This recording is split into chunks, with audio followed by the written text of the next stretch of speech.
আমরা আওয়ামী লীগের বিরোধিতা করতে গিয়ে, ভারতের বিরোধিতা করতে গিয়ে আমরা পাকিস্তানকে একেবারে সম্মানের চূড়ায় উঠিয়ে রাখছি।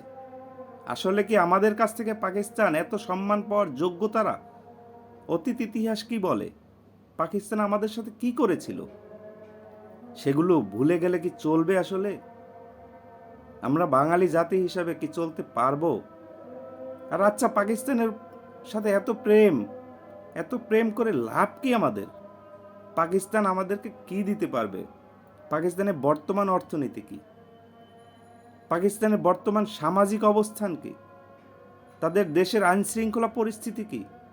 যেখানে পাকিস্তানে একটা মানুষ মোটেই নিরাপদ নয়, যে কখন বোমার আঘাতে উড়ে যাব, কখন গুলি করে মেরে ফেলবে। সেই পাকিস্তানের সাথে বাংলাদেশের এত সম্পর্ক থাকার কোনো যৌক্তিকতা দেখি না।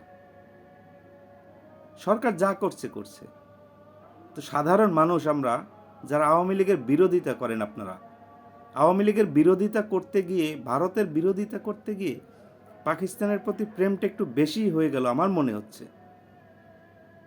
তো আমরা যদি এ থেকে বের না হতে পারি, তাহলে জাতি আসলে কোথায় যাবে, কোথায় গিয়ে দাঁড়াবে আমাদের জাতি?